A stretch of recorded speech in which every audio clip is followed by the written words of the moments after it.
Video பார்க்குற எல்லாருக்கும் வணக்கம் நண்பா. எல்லோரும் நல்லா இருக்கீங்கன்னு நினைக்கிறேன். WWE பார்த்தீங்கன்னா அப்கமிங்கில் சாட்டர்டே மெயின் ஈவெண்ட்டாக ஒரு பெரிய ஈவெண்ட்டாக நடத்த போகிறாங்க. அதை பற்றி நம்ம பார்க்க போகிறோம். அதுக்கப்புறமா நம்ம டீன் ஆம்ப்ரோஸ் பேரை மீண்டும் WWEயில் யூஸ் பண்ண போகிறாங்க. இதை தவிர்த்து இன்னும் ஒரு சில ரெஸ்லிங் அப்டேட் நியூஸ் இதெல்லாம் பற்றி தான் வீடியோ பார்க்க போகிறோம். வழக்கம் போல் இன்றைக்கான ரெஸ்லிங் செய்திகள் உங்களுக்கு பிடிச்ச மாதிரி இருக்கும். ஃபஸ்ட் டைம் சேனலுக்கு வந்துருக்கோங்க, சப்ஸ்கிரைப் பண்ணிக்கோங்க. பெல் ஐக்கான கிளிக் மூலிமா தினமும் ஒரு ரெஸ்லிங் செய்திகளை தமிழில் தெரிஞ்சுக்கோங்க. கமெண்ட் செக்ஷனில் ஹைப் அப்படிங்கிற ஆப்ஷன் இருக்குது, கொஞ்சம் கிளிக் பண்ணி வச்சுக்கோங்க. சின்னதாக ஹெல்ப்பாக இருக்கும். மறக்காமல் லைக்கும் பண்ணிக்கோங்க.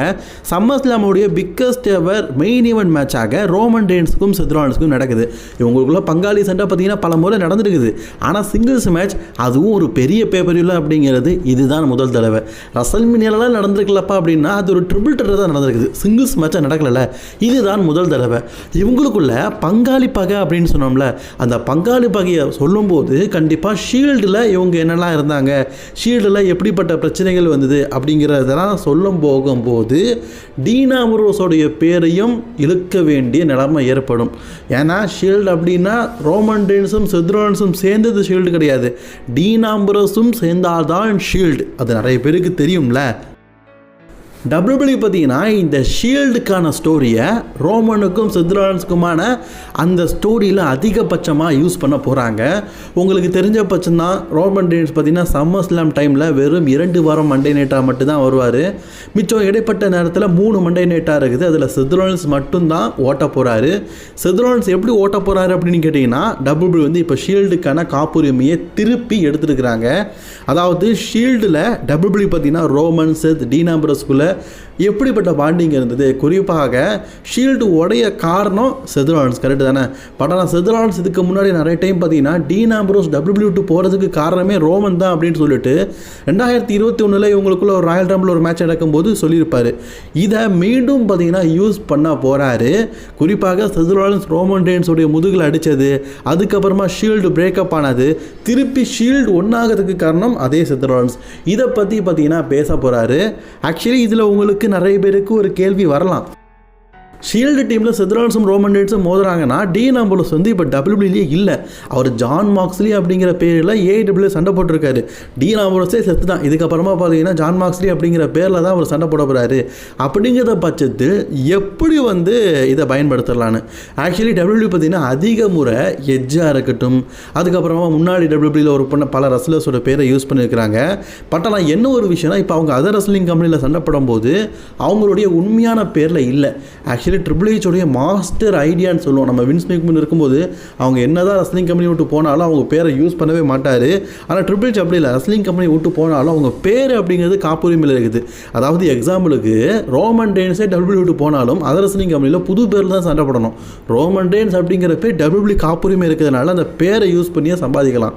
அதை தான் இப்போ மீண்டும் அவர் பயன்படுத்த போகிறாரு. ஒன்றும் இல்லைங்க, டீன் ஆம்ப்ரோஸ் அப்படிங்கிற பேர் WWE காப்புரிமையில் இருக்கிறதுனால டீன் ஆம்ப்ரோஸுக்கு துரோகம் பண்ணா, டீன் ஆம்ப்ரோஸுக்கு இப்படி பண்ணான்னு சொல்லிட்டு பழைய பிக்சர்ஸில் இருக்கிற டீன் ஆம்ப்ரோஸை காட்டி WWE பார்த்தீங்கன்னா இந்த ஸ்டோரியை டெவலப் பண்ண போகிறாங்க. ட்ரிபிள் H தான் செத்த பணத்தை வச்சே ஷோவை நடத்தி அதன் மூலியமாக சம்பாதிப்பார். அப்படிங்கும் போது இதெல்லாம் சாதாரண விஷயந்தான். சரி, வெயிட் பண்ணி பார்ப்போம். அடுத்த வாரங்களில் செத் ராலின்ஸ் தனியாக ப்ரோமோ பேசுவார். அப்போ ரோமன் ரெயின்ஸோடைய புட்டு நாட்டெல்லாம் வெளியே கொண்டு வருவான்னு சொல்லி எதிர்பார்க்கலாம். WWE அடுத்த பேப்பர்யூ சாட்டர்டே மெயின் ஈவெண்ட், இது ஒரு பெரிய பேப்பர்யூ அப்படின்னு நான் சொல்லியிருந்தேன்.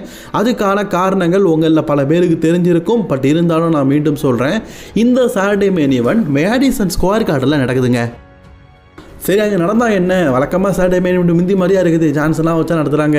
போன தடவைலாம் ரொம்ப மொக்கையாக நடந்தது. சாட்டர்டே மெயின் ஈவெண்ட்லாம் வர மிந்தி மாதிரிலாம் இல்லை, மொக்கையாகிட்டு இருக்குன்னு நம்ம சொல்கிறோம். ஆனால் இந்த தடவை நல்லா இருக்கும் அப்படிங்கிற எண்ணம் எனக்கு மட்டும் இல்லை, பல பேருக்கு தோணுது. அதுக்கான காரணம் நடக்கிற இடம். மேடிசன் ஸ்கொயர் கார்டன் சாதாரண ஈவெண்ட்டில் ரெஸ்ல்மேனியா முதல்ல நடந்த இடம். கிட்டத்தட்ட ரெஸ்லிங் இண்டஸ்ட்ரியிலேயே விட்டு தரங்க அமெரிக்காலேயே பழமையான ஸ்டேடியம் சொல்லுவோம்ல, அது இதுதான் முதல் இடம். ஆக்சுவலி சேரெல்லாம் பகுதி பழசாக தான் இருக்கும், எல்லாமே பழசாக தான் இருக்கும். ஆனால் ரெஸ்லிங் இண்டஸ்ட்ரியோடைய பழமையான ஸ்டேடியம் இது தான். இதுக்கு முன்னாடி இங்கே நடந்த ஒரு சில விஷயங்களை பற்றி சொல்கிறேன். கடைசியாக பார்த்தீங்கன்னா மார்ச் மந்த் WWE வந்து ஷோ நடத்துகிறாங்க. அதில் Prague Lesnar returns, vision team வந்து நியூ டாக் டீம் சாம்பியன் ஆனது, இந்த மாதிரி நல்ல விஷயம். இதுக்கு முன்னாடி நடந்தது எப்படி பார்த்தீங்கன்னா, ஜான்சனுடைய ஃபெரவர் டூர் நடந்தது. அந்த பேப்பரில் தான் வார் கேமுக்காக ரோமன் மற்றும் ப்ராக் லெஸ்னர் வந்து ரிட்டர்ன் ஆகிருப்பாங்க. இப்படிப்பட்ட நல்ல விஷயங்கள் அந்த வார் கேமில் பார்த்தீங்கன்னா நடந்தது. அந்த மண்டே நைட்டை நடந்தது. ஒருவேளை ஸ்மாக்டவுன் இருந்தால் கூட மேடிசன் ஸ்கொயர் கார்டன் நடக்குன்னு அது சூப்பர் ஸ்மாக்டவுன் அப்படிங்கிற பேரில் தான் அட்வர்டைஸ் பண்ணுவாங்க. ஏன்னா அந்த ஷோவில் எல்லாருமே இருப்பாங்க. அப்படிப்பட்ட மேடிசன் ஸ்கொயர் கார்டனில் WWE பார்த்தீங்கன்னா சாட்டர்டே மெயின் இவென்ட் நடத்தும் போது கண்டிப்பாக சும்மா விட மாட்டாங்க. நல்ல நல்ல மேட்சை பில்ட் பண்ணி நல்ல ஸ்டோரியை கொடுப்பாங்க அப்படிங்கிற எண்ணம் பல பேருக்கு இருக்குது. சமி ஜெயினுக்கு ஒரு ஆசை, எப்படியாவது பார்த்தீங்கன்னா சாட்டர்டே மெயின் ஈவெண்ட்டில், அதாவது ஒன்றும் இல்லைங்க, மேடிசன் ஸ்கொயர் கார்டனில் மெயின் ஈவெண்ட் நடணும் அப்படிங்கிறது ரொம்ப நாளாகவே ஆசை. ஆனால் இந்த தடவை நடக்குமான்னு தெரில. சாம்பியனாக இருக்கிறாரு, அது கரெக்டு தான். பட் ஆனால் அவர் வந்து மண்டே நைட்டாலேயே கோடி ரோட்ஸ்ட்டை தோற்றுருவார் அப்படிங்கிற செய்திலாம் அரசல் புரசலாக போயிட்டு இருக்குது. சரி, அதை விட்டு தரங்க. இந்த சாட்டர்டே மெயின் ஈவெண்ட் பார்த்தீங்கன்னா இப்போ வந்து WWE பார்த்தீங்கன்னா மேடிசன் ஸ்கொயர் கார்டன், அதுவும் நியூயார்க் சிட்டியில் நடத்த போகிறாங்க சாட்டர்டே மெயின் ஈவெண்ட்டை. ஸோ அந்த சாட்டர்டே மெயின் ஈவெண்ட் இதுக்கு முன்னாடி நடந்த மாதிரி நார்மலாக இருக்குமா, அல்லது சாட்டர்டே மெயின் ஈவெண்ட் பார்த்தீங்கன்னா இப்போ மேடிசன் ஸ்கொயர் கார்டன் நடக்கிறதுனால ஒரு ஸ்பெஷலான ஷோவாக இருக்குமா அப்படிங்கிறத வெயிட் பண்ணி பார்ப்போம். அதன் பிறகு கடைசியாக நாளைக்கு நடக்க போகிற ஃப்ரைடே நைட்ஸ் மட்டும் இல்லை, என்ன நடக்க போகுது அப்படிங்கிறத பற்றி பார்க்கலாம். ஸ்மாக்டவுன் தான் ஆல்ரெடி டேப் பண்ணிட்டாங்களே ப்ரோ அப்படின்னு கேட்டிங்கன்னா, நான் ஆல்ரெடி சொன்னது தான். யூரோப் ட்ரிப்பில் பக்கத்தில் இருக்கிற ஃபேன்ஸ் எல்லாம் பார்த்தீங்கன்னா வீடியோ எடுத்து போட்டாங்க. ஆனால் இந்த தடவை அமெரிக்காவில் எடுத்துருக்காங்க. அதிகபட்சமாக யாராவது மொபைல் எடுத்து இந்த மேட்சஸ் வீடியோ எடுத்தாலே கீழே கேமராவை அப்படின்னு சொல்லிட்டு எல்லாருமே மிரட்டி விட்டாங்க. அதனால் என்ன நடந்தது அப்படிங்கிறது ஃபுல் வீடியோ தெரியல. சின்ன சின்ன கிளிப்ஸ் இதெல்லாம் நடந்ததுன்னு தெரிஞ்சிருக்குது. பட் இருந்தாலும் WWE பார்த்தீங்கன்னா அஃபிஷியலாக சொல்லியிருக்கிற நாளைக்கு நடக்க போகிற விஷயங்களை பற்றி பார்க்கலாம். ஸ்மாக்டவுனில் ஓப்பனிங்கே சாமி ஜெயின் தான் வரப்போகிறாரு. அவரோட அன்டிஸ்பியூட்டட் சாம்பியன்ஷிப் வந்து செலிப்ரேட் பண்ண போகிறாரு. இதில் என்ன நடக்கும் உங்களுக்கு தெரியும். சாமி ஜெயின் வந்து செலிப்ரேட் பண்ணும்போது அடுத்துக்கு கோடி ரோட்ஸ் ஜே உசோ வந்திருப்பார்.